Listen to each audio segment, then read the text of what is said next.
Então começamos uma nova série. E antes nós entramos pormenores na explicação, como hoje é a introdução, já peço paciência aos irmãos, que hoje a gente precisa dar várias informações e pontos para que o restante da série fique bem alinhavado e encaixado. Então hoje é bem importante, eu queria que você mantivesse concentração, ok? Então eu quero convidar você para abrir a sua Bíblia no livro de Salmos, capítulo 3. O título da nossa... Salmos 13. O título da série é Entristecidos, mas sempre alegre. Ok? Entristecidos, mas sempre alegre, porque essa é a visão da palavra de Deus. Porque não dá para se você permanecer constantemente num estado de felicidade. A tristeza, às vezes, ela bate na nossa porta. Mas é possível ser entristecido, mas sempre alegre. É possível você talvez estar no meio de um furacão e mesmo assim ter uma paz que excede a todo entendimento. É a perspectiva bíblica. E é sobre isso que nós queremos tratar. Eu quero começar aqui com a leitura do Salmo 13. Todos abriram? Então vamos lá. Vamos acompanhar a leitura. Salmos 13. Até quando, Senhor? Para sempre te esquecerás de mim? Até quando esconderás de mim o teu rosto? Até quando terei inquietações e tristeza no coração, dia após dia? Até quando o meu inimigo triunfará sobre mim? Olha para mim e responde, Senhor meu Deus. Ilumina os meus olhos, ou do contrário, dormirei o sono da morte. Os meus inimigos dirão, eu o venci, e os meus adversários festejarão o meu fracasso. Eu, porém, confio em teu amor. O meu coração exulta em tua salvação. Quero cantar ao Senhor pelo bem que me tem feito. Amém? Amém. Irmãos, igreja querida, esses salmos é uma oração de um ser humano em sofrimento. É a oração de um ser humano num estado de profunda dor. Se fosse uma conversa, uma troca de mensagens no WhatsApp ou Telegram, com certeza esses primeiros 4 versos estariam em caixa alta e em negrito. São clamores por socorro, gritos de uma alma extremamente aflita, de alguém que foi engolido pelo sofrimento, asfixiado pela dor. A dor aqui, não sei se você percebeu na leitura, se você conhece esse salmo, a dor aqui ela é muito real, é intensa, é pulsante, é bem dramática. Pelo verso 1 que a gente leu, parece também que essa dor, esse sofrimento do salmista era algo contínuo, não era uma coisa que era de dias, uma coisa que estava incomodando, que foi um dia, não, parecia algo contínuo, prolongado e de certa maneira até desorientador, esse sofrimento e dor que ele estava passando. E aí o verso 1 ele diz, até quando, Senhor? Até quando? Eu vou sofrer? Até quando meu coração vai estar assim, apertado? Para sempre? O Senhor vai se esquecer de mim? Até quando esconderás de mim o seu rosto? Como se ele estivesse falando, chega, Deus. Não aguento mais. Meu coração está arrebentado. Eu não consigo mais fechar o raciocínio, não estou dormindo mais direito. Por que o Senhor não me livra dessa, não me livra dessa angústia, desse sofrimento que eu estou passando? Por que o Senhor permite esse sofrimento na minha vida? Afinal, eu sou um servo seu, sou fiel a Ti. Verso 2 e 3 diz, até quando terei inquietações e tristeza profunda no meu coração, dia após dia? Até quando o meu inimigo triunfará sobre mim? Olha para mim, Deus, olha para Irmão, você sabe quem que é o sofredor aqui? Não é nem um colorado. Você sabe quem que é o sofredor aqui? O rei Davi. Um crente. Sem dúvida, um dos homens mais crentes e íntimos de Deus das histórias bíblicas. Sofreu. Estava em sofrimento. Há uma igreja por aí, não vou dizer o nome, talvez seja até uma falsa igreja, eu julgo isso, bem famosa, dá para dizer, você daqui a pouco eu vou fazer vídeo, mas eu não sou tão famosa. Essa igreja por aí, ela é bem famosa, e o lema dessa igreja é: pare de sofrer. Bom, acho que eu entreguei. O lema da igreja é: pare de sofrer. Tentando captar as pessoas e atraí-las com essa mensagem. Mas, infelizmente, não é possível prometer e cumprir isso para as pessoas. Isso é propaganda enganosa. O próprio Deus, homem, a quem amamos e seguimos, Jesus Cristo, a Bíblia diz que ele é um servo sofredor. Terminamos de expor o livro de Filipenses. Em Filipenses nós aprendemos que faz parte do nosso chamado de seguir Jesus também o privilégio de não somente crer em Jesus e segui-lo, mas também sofrer por ele. Filipenses 1:29. O sofrimento por causa do pecado, ele faz parte da vida. E só cessará no novo céu e na nova terra, quando Jesus retornar. Só cessará nesse momento. Então, ele faz parte, está entrelaçado na dinâmica da vida. E se ele faz parte da vida, e ele pode ser em alguns momentos muito intenso, então é preciso, irmãos, saber sofrer. Ok? Se a igreja prometeu o fim do sofrimento, ela vai dar um tiro nas pessoas, porque só vai terminar sofrimento no novo céu e nova terra, quando estiver com Jesus para todo sempre. É preciso saber sofrer. A cultura que nós vivemos, ela nos oferece várias maneiras de encarar ou de responder ao sofrimento. Você tem muitas maneiras de tentar entender e achar respostas para o sofrimento que você está passando. A cultura oferece. Mas eu vou defender nessa mensagem de introdução a essa série que a melhor resposta ou a melhor maneira de enfrentar e entender o sofrimento e a dor é a resposta cristã. É isso que eu quero defender aqui ao longo dessa mensagem. É aquela resposta que nós encontramos na Bíblia Sagrada, a Palavra de Deus. Então, começamos hoje uma nova série, como eu falei. Vão ser 7 domingos, irmãos, imperdíveis, onde nós vamos mergulhar num tema super importante e bem abundante nas Escrituras, também nas nossas vidas, que é o tema do sofrimento humano, o tema da aflição, da angústia da alma. É um ditado aí popular, bem desumano, mas é um ditado que existe, que diz: pimenta nos olhos dos outros é refresco. Enquanto o outro está sofrendo, tranquilo, sofrimento não é nada, não existe, é barbada, né?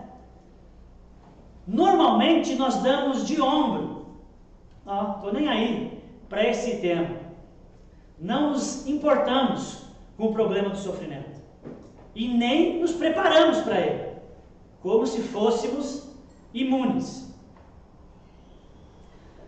até que um dia ele chega, até que um dia ele bate na nossa porta, e aí a vida complica. somos engolidos por um turbilhão de problemas, de dores, e pior, não sabemos como suportar ou como superar esses sofrimentos. Outras vezes, temos tudo na cabeça. A teoria, para que quando o sofrimento vier, na teoria a gente já tem tudo na cabeça.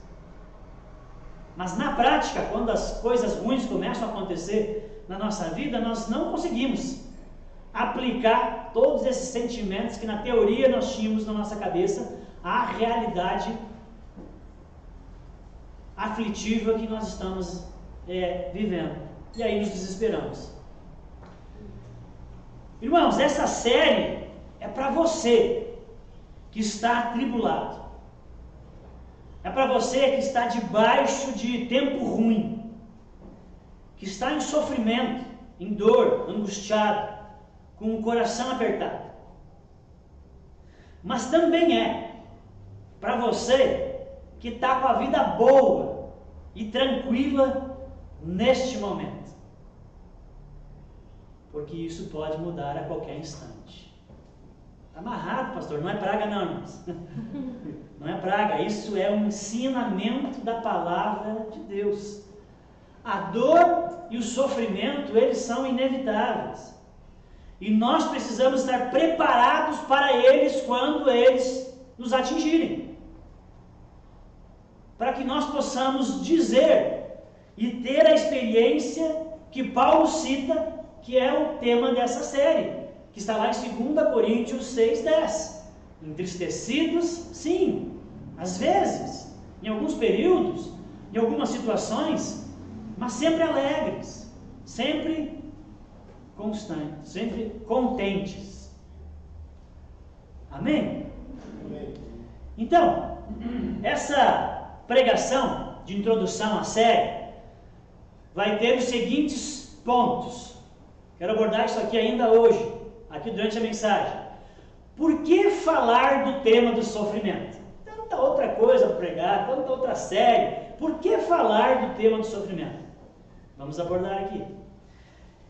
O outro segundo ponto vai ser explicações do sofrimento humano presentes na cultura, que muitas vezes nós aderimos a esses conceitos que estão por aí.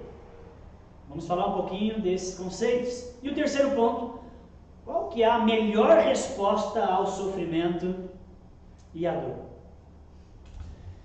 Então, irmãos, o primeiro ponto, por que falar de sofrimento? A vida já está sofrida, já é complicado. Quero ir na igreja, queria que você me falasse uma palavra positiva, um negócio, que me deixa alegre, que me põe para cima, Você vai falar de sofrimento. Então, vou tentar explicar para você por que estou te amando falando sobre sofrimento. Então, o texto que nós lemos de Salmo 13, do versículo 1 ao 4 do Salmo, é a realidade do sofrimento na vida de um justo. É alguém que está passando por um dilema terrível, forte, extremamente angustiante, daqueles que o ar fica rarefeito. Não sei se você já passou por uma situação assim, você está entendendo o que eu estou dizendo. Se você não passou, se prepara. Que Deus tenha misericórdia de nós. Então, é alguém ali em sofrimento, versículo 1 ao 4, nos mostrando como que ele enxerga o sofrimento, como que ele sente na vida, no corpo, o sofrimento, e como que ele lida com a dor e o sofrimento. É isso que nós vemos aqui no Salmo 13. O tema, em primeiro lugar, por que falar de sofrimento? É porque o tema do sofrimento não é ignorado na Bíblia. É um tema bíblico. E se é um tema bíblico, nós temos a obrigação de ensinar para a Igreja de Jesus. A Bíblia não ignora esse tema. Pelo contrário, a Bíblia ensina muito, de Gênesis a Apocalipse, sobre a realidade da dor e do sofrimento. Em Gênesis, que é o primeiro livro, nós vemos ali como o mal e a morte entraram no mundo, e como o mundo então a partir daí foi de mal a pior. No livro de Salmos nos apresenta várias canções e orações impressionantes, de lamento e dor, e uma delas é o 13 que nós lemos, mas tem várias, de lamento e dor, de injustiças. O livro de Jó e Eclesiastes é uma reflexão de por que pessoas boas e justas sofrem. Os profetas, por exemplo, Jeremias e Abacuque, expressam o clamor humano diante de um mal que parece dominar o mundo. Cartas do Novo Testamento, como Hebreus e 1 Pedro, são dedicadas especificamente para ajudar pessoas que estão em estado de sofrimento e dor. Sem deixar, irmãos, de dizer a respeito da figura central da Bíblia, Nosso Senhor, Jesus Cristo, que é retratado como um homem de dores e que sabe o que é sofrer. Então a Bíblia tem um vasto ensinamento sobre o tema do sofrimento. Então, também por que nós precisamos falar sobre o sofrimento? Porque o sofrimento, não sei se você sabia, se encontra no centro da descrença e da crença em Deus. Muitas vezes as pessoas que chegam em Deus vieram por causa de um sofrimento. E muitas pessoas que não querem saber de Deus é por causa de sofrimento. Está no centro dessa dinâmica. É o motivo das pessoas regredirem ou amadurecerem na fé. Então o tema do sofrimento é super importante. E por isso você precisa ouvir e aprender sobre esse tema. Por que precisamos ouvir sobre o sofrimento? Também porque o sofrimento está por todos os lados, gente. Com efeitos, muitas vezes, avassalador. Inclusive para os crentes. E nós precisamos ter uma resposta para esse dilema. A questão do sofrimento, como eu falei, é um dos principais motivos das pessoas resistirem ou rejeitarem a Deus. É o argumento número 1 do ateísmo. E as pessoas em sofrimento, elas dizem, pensam, como que um Deus bom, justo, amoroso, permite tanta infelicidade, tanta dor, tanta angústia?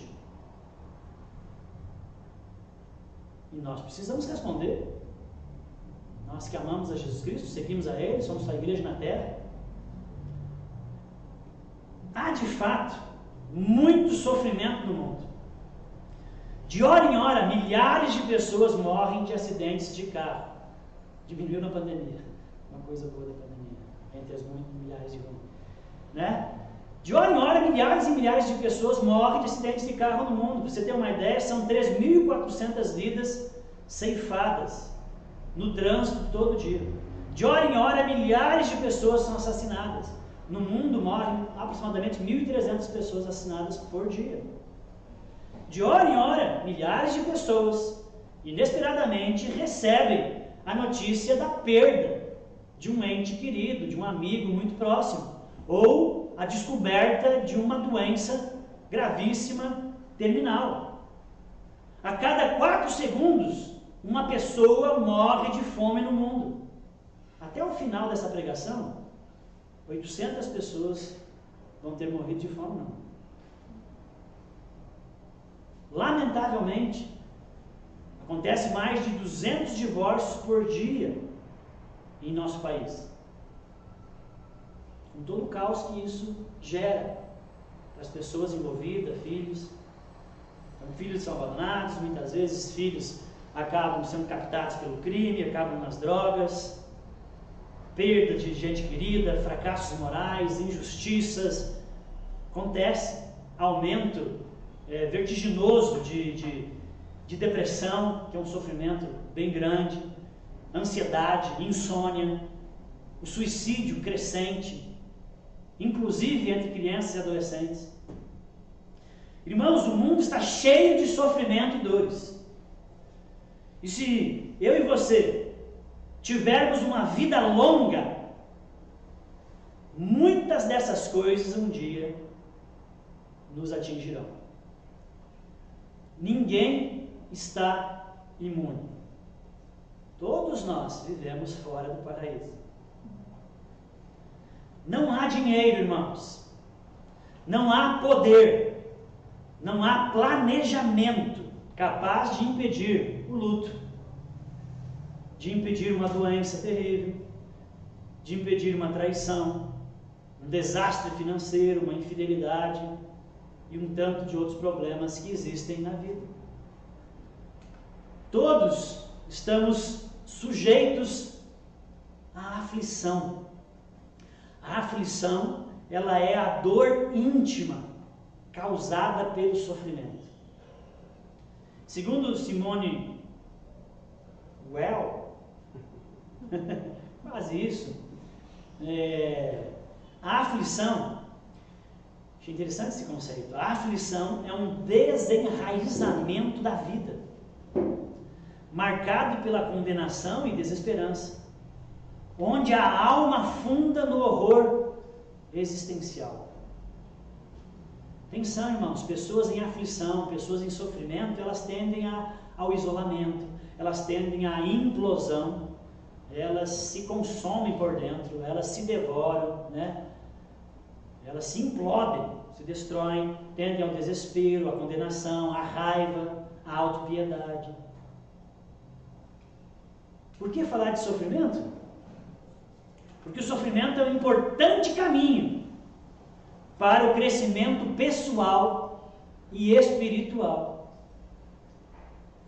Pessoas, olha, atenção, e às vezes nós pais somos super protetores, claro que a gente também não vai deixar a criança pular do precipício e botar a mão no fogo, mas atenção para isso. Pessoas que sofrem pouco na vida, muitas vezes são pessoas superficiais. Não conhecem seus pontos fracos e não conhecem seus pontos fortes. São ingênuas quanto à natureza humana.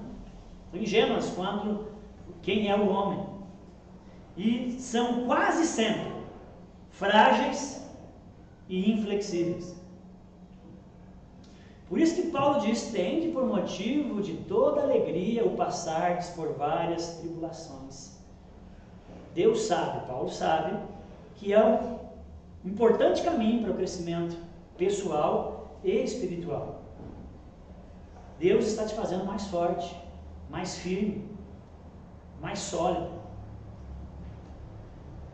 Se o sofrimento é a razão de muitos evitarem Deus ou rejeitarem Deus, por outro lado, ele também é um motivo muito forte, mas muito forte mesmo, para levar muitas pessoas a se aproximarem de Deus como nunca antes em suas vidas.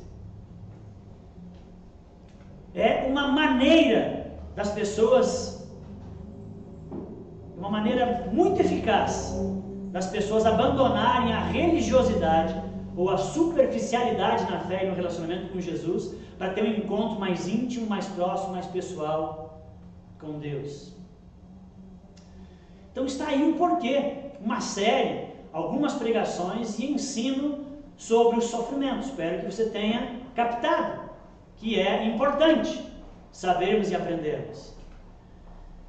Segundo ponto dessa mensagem, então eu quero trazer agora aqui algumas explicações que a cultura, que a sociedade dá para o sofrimento humano. Irmãos, alguns entre nós entendem isso que eu vou falar, outros não. Mas em alguns casos, a dor e o sofrimento podem ser tão fortes e tão intensos que a vida torna-se insuportável. O sentimento é de que é impossível continuar a caminhar, seguir em frente. Realmente não é fácil em níveis assim. Então eu quero agora, a título de comparação, ver as várias respostas disponíveis para o problema do sofrimento que existe aí nas prateleiras. Quero dar uma passada rápida pelas várias respostas para esse problema. Irmãos, em todas as culturas e sociedades humanas, ao longo da história, as culturas sempre oferecem ou ofereceram uma explicação para o problema do mal, para o problema do sofrimento. E não só respostas do porquê do sofrimento, mas também elas ensinam os seus membros, de alguma maneira, a enfrentar a dor e o sofrimento, a lidar com isso. A primeira perspectiva, a primeira visão que está nas prateleiras, que nós muitas vezes nos servimos, é a visão moralista.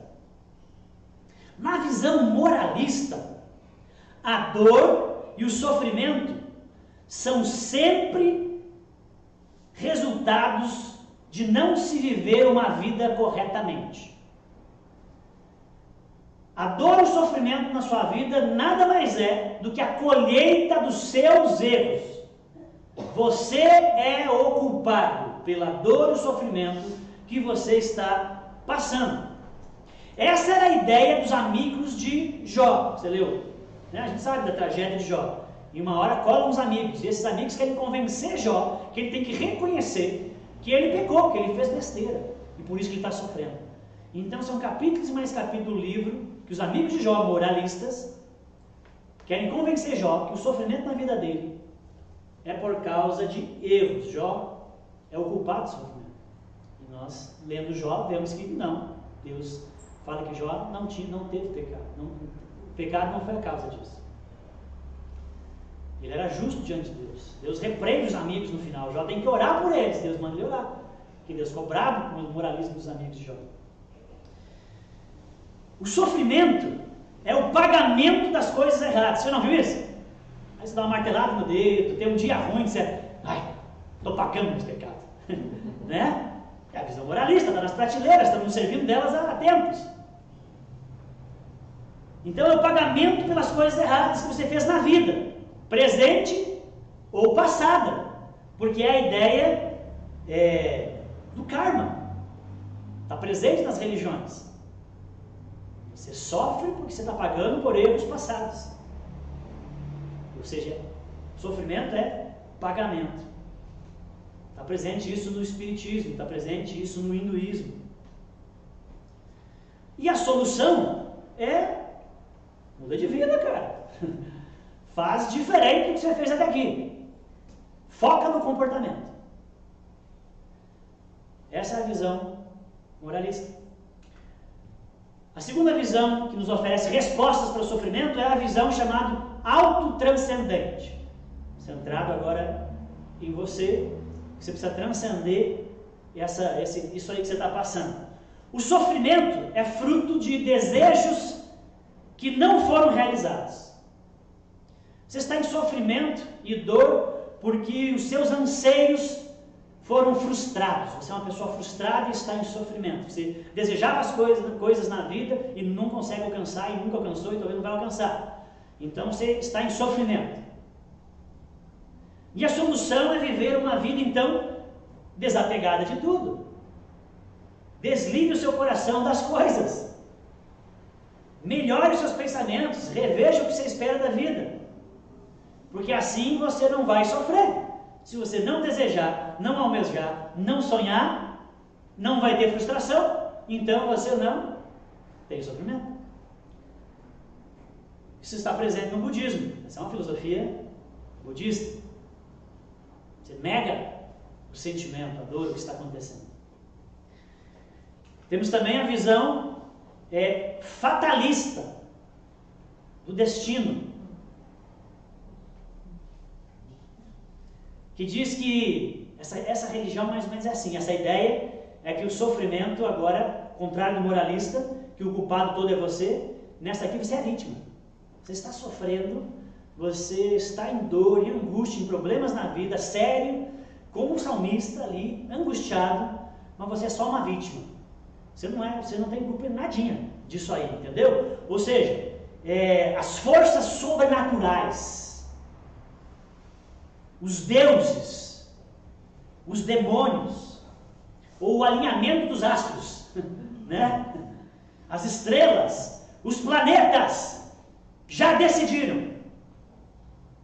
Tinha que ser assim. Estou sofrendo, mas tinha que ser assim. É o destino. Irmão, aceita que dói menos. Não dá para ser diferente. Solução: aceite as coisas, o destino, mas suporte o sofrimento com bravura, com nobreza, suporte o sofrimento com virtude. Agindo assim, você vai se tornar uma pessoa virtuosa e vai achar propósito e significado no sofrimento e na dor. Encontramos isso nas religiões esotéricas. Também o islamismo tem essa pegada determinista. Aquilo que Allah determinou já era. Entendeu? Se tem que sofrer, é o que Allah quer. Quarto, a visão dualista de mundo. Também está nas prateleiras, mais um pouquinho de coisa que traz resposta para o sofrimento e nos ensina como também lidar. Nessa visão dualista do mundo, é a visão que diz que há uma luta cósmica entre o bem e o mal acontecendo. O bem e o mal estão lutando. Está acontecendo. E nós estamos no meio. Ele é cego no tiroteio. E o sofrimento e o mal são estilhaços. São consequências dessa guerra cósmica. São efeitos colaterais do posicionamento nessa luta cósmica que você fez. Também somos de alguma maneira vítimas indefesas dos poderes do mundo, dos poderes de demônios, do bem e do mal. Porém, nós temos a certeza que o bem triunfará sobre o mal. O dualista tem isso aí também muito forte. Pelo menos eu sei que o bem vai vencer. Então qual é a solução? A solução, enquanto o bem não vence, enquanto que a coisa não acontece, também é enfrentar valorosamente como você puder fazer o sofrimento, as dificuldades e as coisas ruins que estão acontecendo na sua vida. Mas faz isso negando a realidade do mal e colocando a sua esperança. Você se desconecta do presente, porque o presente não é um presente, o presente está horrível, né? O presente você se desconecta do presente e põe o seu coração e sua esperança no futuro, porque no futuro o bem vencerá o mal. Então você empobrece o seu presente, você foge da realidade da vida para tentar fugir do sofrimento e colocar o seu coração em algum lugar, em alguma esperança, em alguma coisa a respeito do futuro. Última visão aqui, que nos é oferecida pelas culturas, é a visão materialista secular moderna, que é a principal da nossa realidade, que nós estamos mergulhados nela e talvez você nem perceba. Essa visão, ela também tem uma visão para todas as coisas da vida, ela também tem uma visão a respeito do sofrimento e da dor. Para a sociedade ocidental, nós, secular, que se distancia e abandona Deus, moderno, o mundo físico, a matéria, é tudo que existe. Não se crê no transcendental, não se crê no espiritual, não se crê na vida após a morte. Então, se só o que existe é a matéria, se só o que existe é o aqui e agora, e quando a gente morre, acabou tudo e você não tem que prestar conta de nada, o sentido da vida, para materialistas seculares, o sentido da vida está no poder da liberdade de escolher o que vai me fazer mais feliz. O sentido da vida é a busca da felicidade. E eu preciso estar no controle disso, da busca da felicidade. Como Paulo diz, se isso for verdade, então comamos e bebamos, porque amanhã morreremos. 1 Coríntios 15, como Paulo vai falar do poder da ressurreição, e falando para as pessoas que tinham essa visão lá naquela época, né? Se só o que existe é isso, é o materialismo, e quando morre acaba, vamos curtir, Vamos fazer o que é de melhor, se eu tenho que prejudicar os outros para me dar bem, não estou nem aí. O importante é eu ser feliz. Então comamos e bebamos, que amanhã morreremos. O problema, para aqueles que são secularistas, e tem crente secularista também, infelizmente, mas tem, o problema para os secularistas é que o sofrimento, por essa ótica da busca da felicidade, o sofrimento não tem sentido nenhum. O sofrimento não tem propósito. O sofrimento é apenas um curto-circuito. É apenas uma interrupção da narrativa da felicidade, que precisa ser evitada a todo custo. Timothy Keller, um livro falando sobre isso, que eu vou basear bastante em toda essa série, ele diz o seguinte: em culturas tradicionais,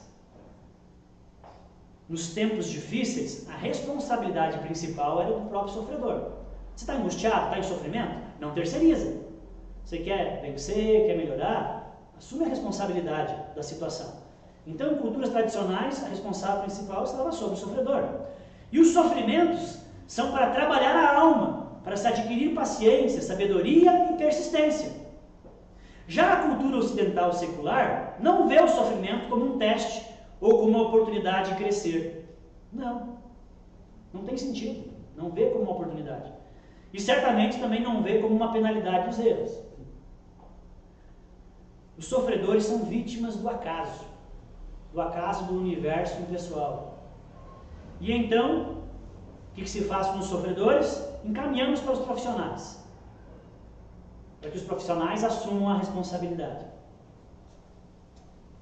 O lema da vida secular é: minimize o máximo possível o sofrimento e maximize o máximo de prazer. Você conhece pessoas assim? Que evita a dor e o sofrimento a todo custo e potencializa o máximo do prazer. Esse é o lema da vida secular. Porque não crê no amanhã, não crê que há uma continuidade, não crê em Deus. Gente, mas esse lema da vida secular moderna, os sociólogos já têm percebido algumas coisas a respeito desse ideal que move as massas e as pessoas, e às vezes os cristãos também bebem dessa coisa aí. Os sociólogos têm percebido que a sociedade ocidental secular atual, nossa, é uma das mais fracas, é uma das mais deficientes de toda a história no aspecto de enfrentamento do sofrimento e da dor. Mas sociólogos têm percebido que não apenas somos os mais fracos, somos mais fracos do que todas as gerações passadas, mas também somos mais fracos de que muitos povos atuais de outras partes do mundo que não seguem o lema do secularismo. A maioria dos povos orientais, somos muito mais fracos do que eles no que diz respeito a encarar a dor e o sofrimento.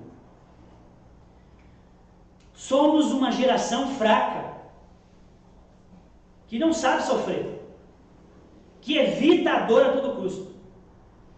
Mas como que não dá para evitar aí um dia a dor e o sofrimento batem na nossa porta? Então somos uma geração que sucumbe, que se desmancha facilmente diante do sofrimento. E pequenos sofrimentos, não estamos falando ainda nem de sofrimentos grandes, não. Pequenos sofrimentos. Isso. E essa geração é assim porque a cosmovisão secular, materialista, que domina as escolas, que domina os filmes, que domina os enredos, que domina as internets, etc., essa visão de mundo moderna não oferece aos seus integrantes nenhuma explicação para o sofrimento, porque não faz sentido, não tem sentido, e muito menos ensina os seus integrantes a lidar com o sofrimento. Os antigos e os novos povos orientais respondem ao sofrimento muito melhor do que nós, porque eles têm um melhor entendimento do sentido da vida que nós ocidentais.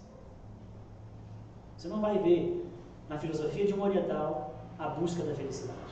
Esse não é o lema da vida. Todos gostam de ser felizes, mas esse não é o lema da vida. Então eles enfrentam melhor a dor e o sofrimento. Terceiro e último aqui, irmãos, ponto dessa mensagem. E qual que é a melhor resposta ao sofrimento e à dor? Apresentei aqui várias que existem aí. Primeiramente, como eu falei, eu vou defender aqui que a melhor resposta ao sofrimento é aquilo que a palavra de Deus ensina, é a resposta cristã. Mas primeiramente, a fé cristã que nós defendemos e que nós pregamos, que temos aqui na palavra de Deus, a fé cristã reconhece que há um elemento de verdade em todas essas visões que eu falei para vocês aqui. Não é que todas elas são totalmente erradas e que não tem coisas certas nelas. Não, a fé cristã reconhece que tem verdade, que tem alguns pontos em comum. Por exemplo, os que sofrem precisam deixar de amar excessivamente as coisas materiais. Tem pessoas que perdem um bem e dizem: a minha vida acabou. Entendeu? Então, e essas visões já falam disso. Tem algumas visões que dizem que você não pode amar assim, desse jeito, as coisas materiais. E a fé cristã concorda com isso. Os que sofrem precisam enfrentar o sofrimento e não ficar passivo diante da dor e do sofrimento. Você tem que enfrentar, né? A fé cristã concorda com isso. Existem fatores que nos fazem mal e que precisam ser mudados. Às vezes o sofrimento você não é ocupado, o sofrimento vem de uma estrutura, vem de uma ordem que foi estabelecida e que te prejudica, e você precisa lutar contra essa ordem para que o sofrimento cesse sobre você e sobre outros. A fé cristã concorda com isso. A chave para alcançar a vitória no sofrimento é algo que o sofredor deve se responsabilizar. A fé cristã concorda com isso. As pessoas que sofrem precisam manter um relacionamento correto com a realidade espiritual.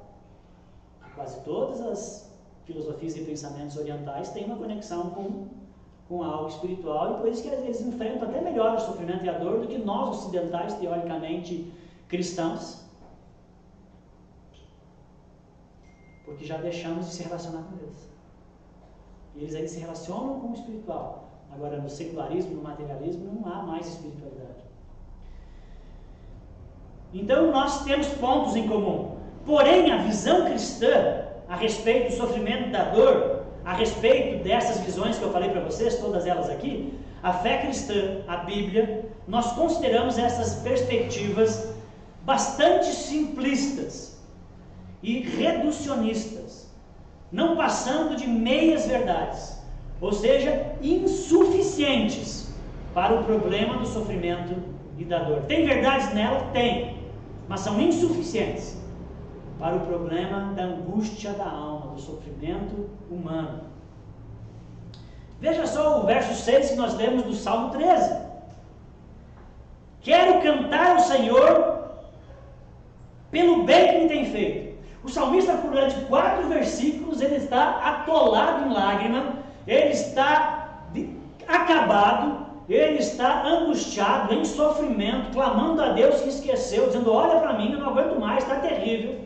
E no verso 6 ele diz que ele canta ao Senhor pelos bens que Deus tem feito a ele. Não outro salmo, há uma continuidade de raciocínio aqui.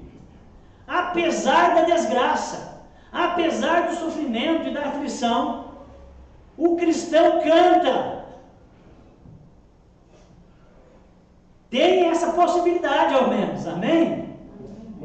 Eu lembro de Paulo e Silas, em Filipos, depois de tomar um tundão, todo lenhado, quebrado, doído, estão cantando na masmorra, à meia-noite. O cristão canta.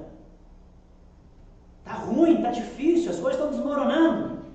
Entristecidos, mas sempre alegres. Em geral, a Bíblia ensina que o sofrimento no mundo acontece porque o ser humano se afastou de Deus. Deus já não é mais presente, ou Deus já não é mais prioridade na vida do ser humano. E o sofrimento e a dor ganham espaço.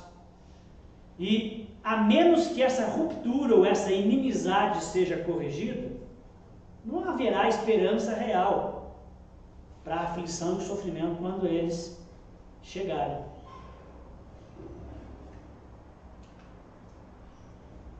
Eu vejo que há uma superioridade da resposta que a Bíblia dá para essas respostas que eu trouxe aqui para vocês, que existe por aí a respeito do sofrimento, do mal, da angústia, da aflição. Eu vejo que há uma superioridade da resposta cristã ao sofrimento. Por exemplo, ao contrário dos fatalistas, que aceitam o sofrimento como sendo destino, e aí passam a suprimir a dor em meio ao sofrimento, para enfrentar com virtude, o cristianismo, ele permite que aquele que sofre, sofra.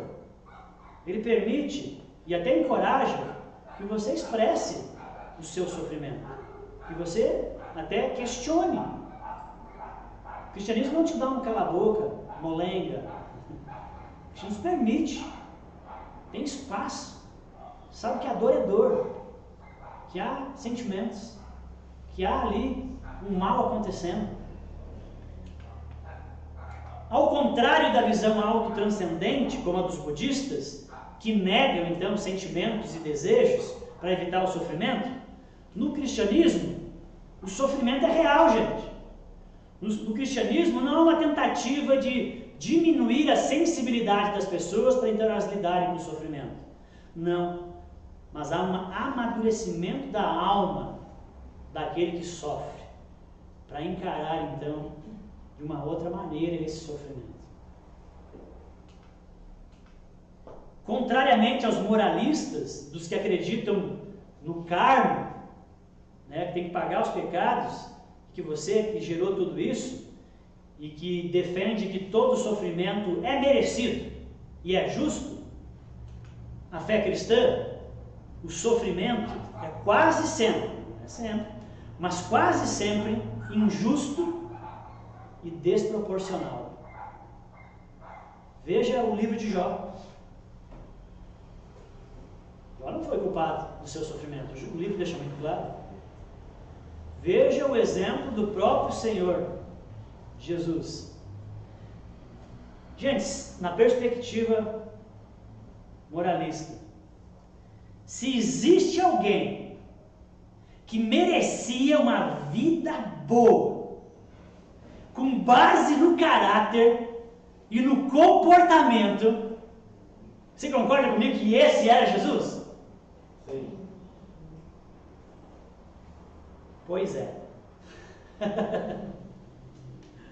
Mas não foi isso que aconteceu.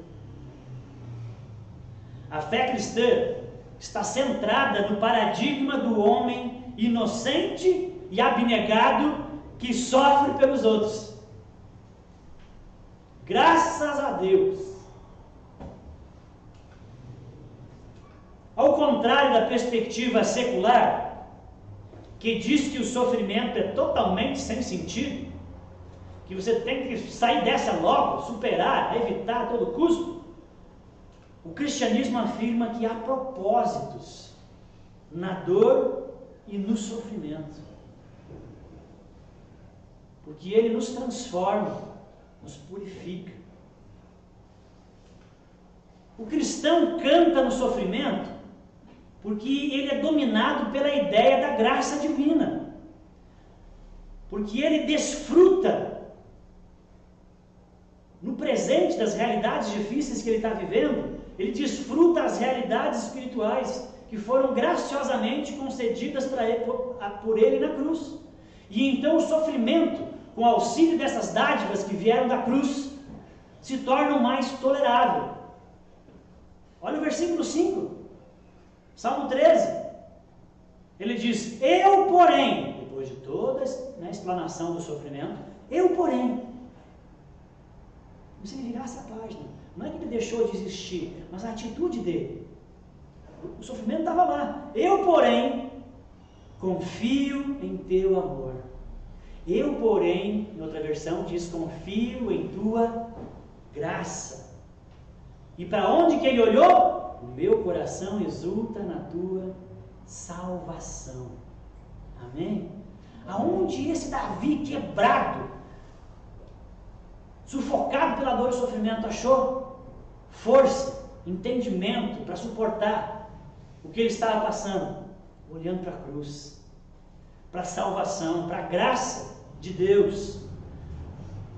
Foi isso que aliviou e botou o salmista de pé. Tim Keller, desse livro também, ele diz o seguinte: a cultura desse mundo ensina a saborear as alegrias da vida, evitando a todo custo sofrimentos futuros.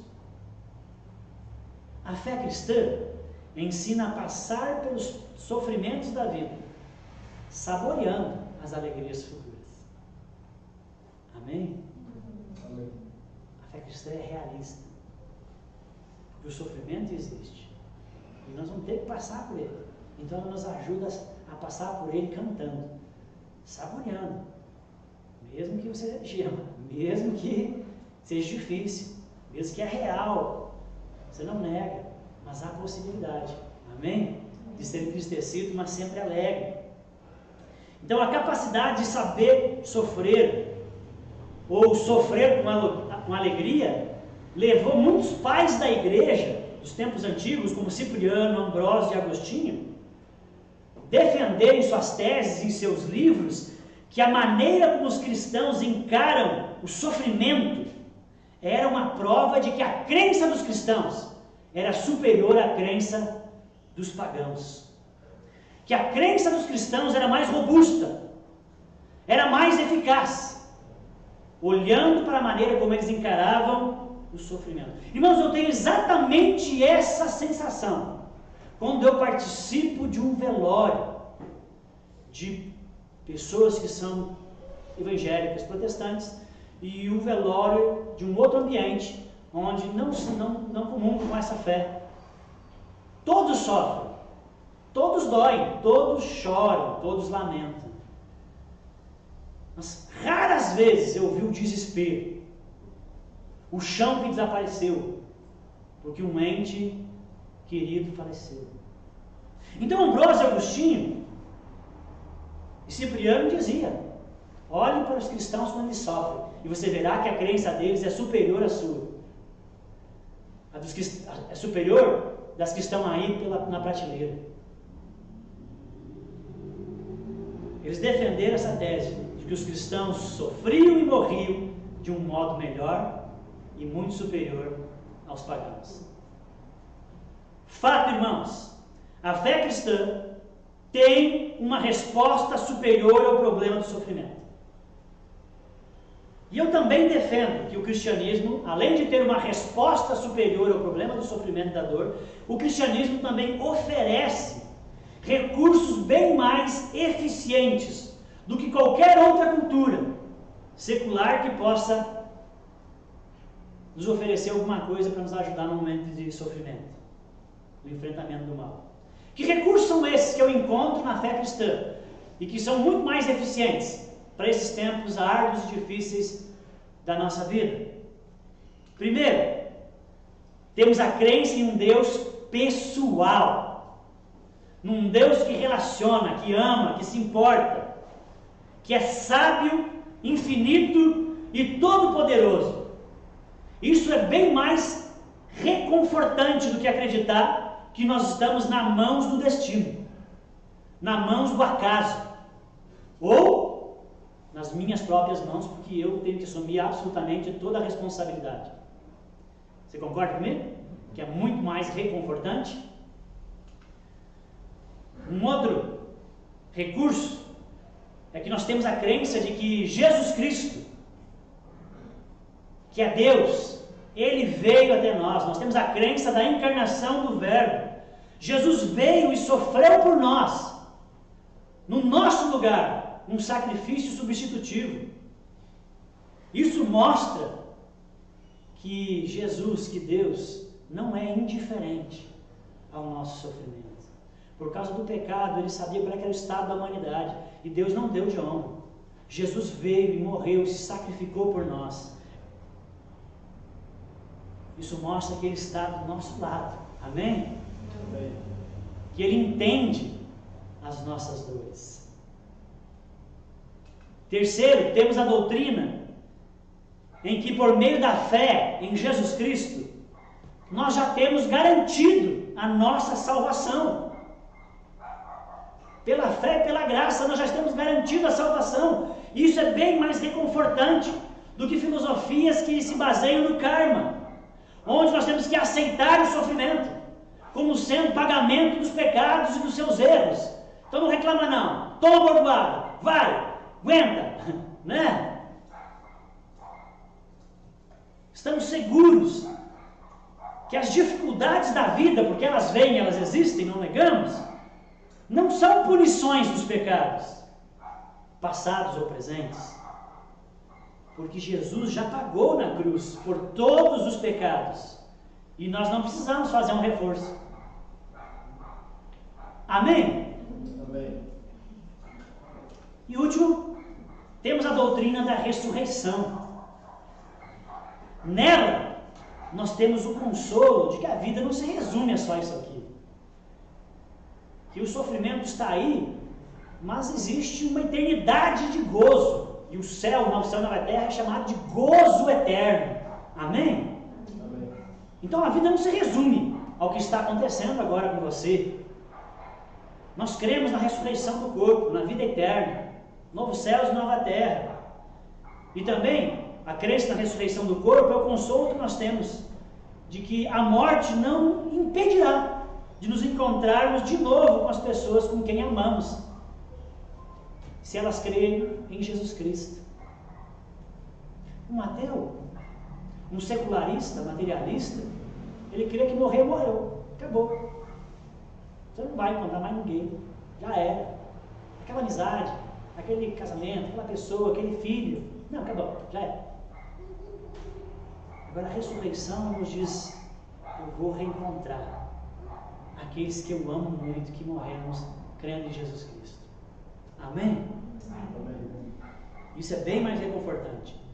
E além de ser um consolo, não é somente um consolo essa doutrina da ressurreição do corpo, ela também significa a restauração da vida.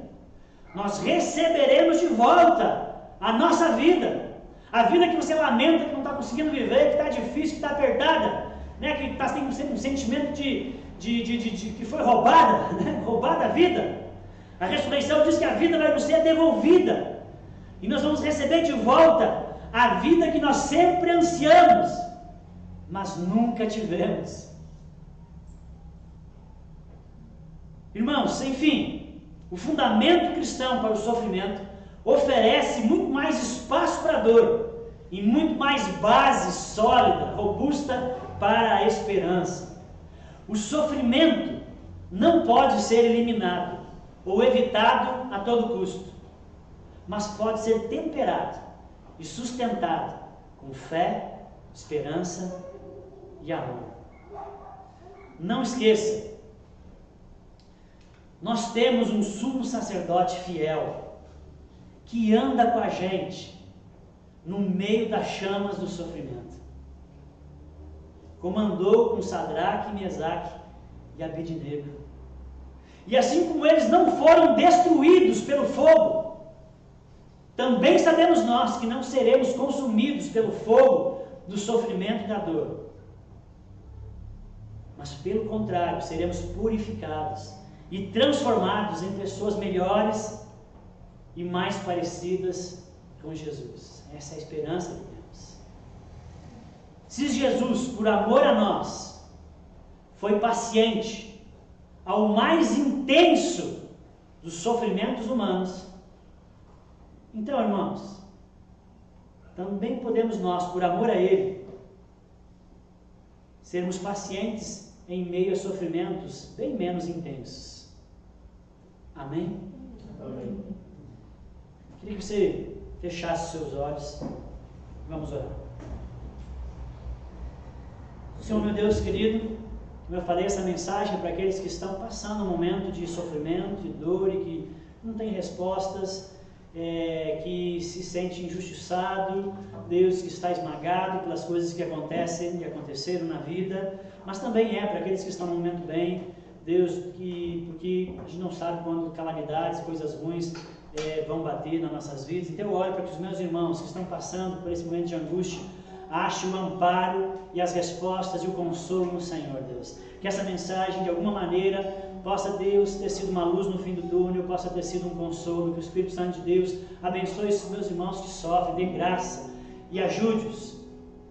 E que os meus irmãos que estão no momento bem, fiquem firmes e espertos. Guarda-nos, Senhor, em nome de Jesus, que possamos lançar mão das verdades e daquilo que a fé cristã nos ensina, Deus, e sermos luzeiros para aqueles que nos observam, para aqueles, Deus, que não têm resposta, que nós possamos ser resposta. Na maneira como Ambrósio e Agostinho falaram, Deus, na maneira como nós nos comportamos no meio do sofrimento. Que possamos mostrar que a nossa crença é superior, para a glória do Senhor e do Senhor Jesus. Amém. Amém.